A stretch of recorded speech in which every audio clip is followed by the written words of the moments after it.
What if I told you happiness has nothing to do with money, luck, or perfect days, and everything to do with one quiet choice you make every morning?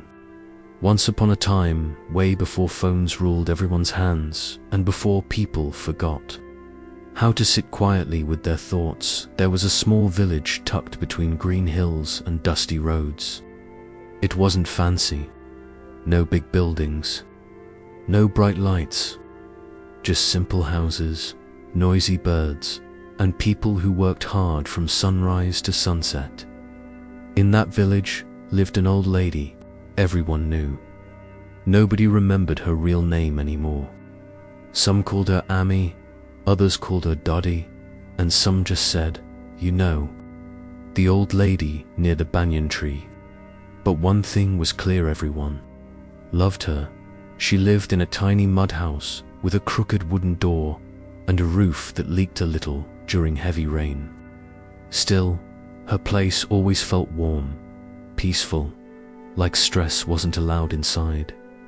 The strange thing, she was always happy, not fake smile happy, not loud laugh happy, but calm, steady, unshakable happy. People noticed. When crops failed, she smiled. When storms came, she smiled. When gossip spread or problems piled up, she still smiled, like she knew something everyone else didn't. Villagers came to her all the time. Some came with heavy hearts. Some came angry. Some came confused. They talked about money problems, broken relationships, sick parents, failed dreams. She listened, really listened. And when she spoke, her words didn't sound fancy, but they hit deep. One afternoon, a young man showed up at her door. He was in his mid-20s, restless, sharp-eyed, and tired in a way sleep couldn't fix. He had ambition, big dreams, and a head full of noise. Life hadn't gone the way he'd planned, and frustration followed him everywhere like a shadow. He watched the old lady pour tea, humming softly like she had zero worries in the world. Finally, he couldn't hold it in. "Can I ask you something?" he said. She looked up, smiling. "Of course." He leaned forward. "Why are you always happy? Like, no matter what happens, you never seem sad. Don't you ever feel bad when things go wrong?"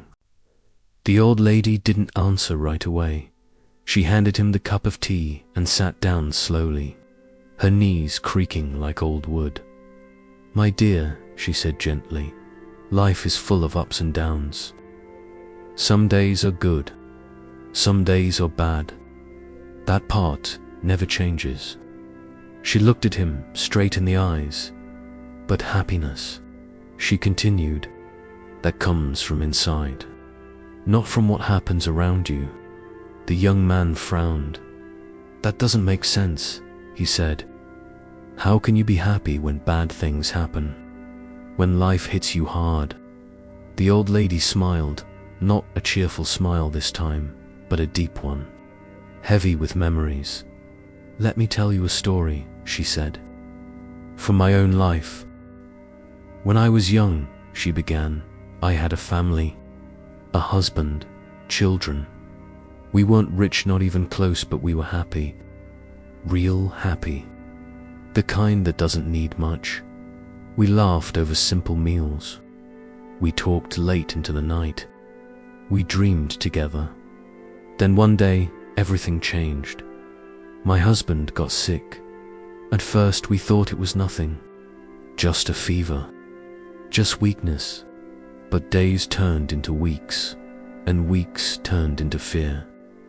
The medicine he needed cost more money than we had. We borrowed, we begged. We tried everything, but it wasn't enough. One night, he passed away. Her voice softened. That day, she said, was the saddest day of my life. I cried until my chest hurt. I cried until my eyes burned. I truly believed I would never be happy again." The young man listened, completely silent. For a long time, she continued, "I stayed lost in my sadness. Every morning felt heavy. Every night felt empty. I kept asking, why me?" She paused. "Then one day, I looked at my children. They were watching her. They needed her. And I realized something painful but true," she said. "Being sad all the time wouldn't bring my husband back. It wouldn't change the past. But it would steal the future from my children. And from me, that was the turning point. I decided to live," she said. "Not just breathe. Not just survive. But actually live." The young man leaned closer. "But how?" The old lady smiled. "Every morning," she said, "I wake up and tell myself, today is a new day. And no matter what happens, I will find something to be happy about. Some days, it was hard. Really hard. Some days," she said, "the only good thing was that the sun rose again. Some days, it was a flower blooming. Some days, it was seeing a friend smile." She looked at him. "But there was always something." The young man shook his head. "What if something really bad happens?" he asked. "Something you can't fix?" The old lady nodded. "That's when it matters the most.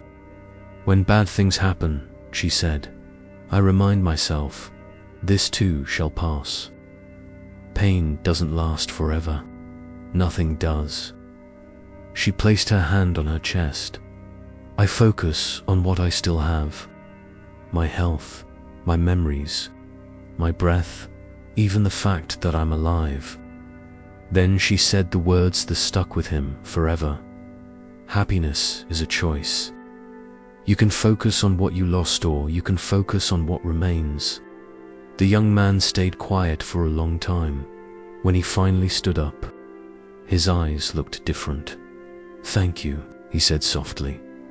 He left her house that day with a heavy heart, but a lighter mind, and he decided to try every day. Just like the old lady said, he searched for one good thing. Some days it was easy. Some days it felt forced. But slowly, something changed.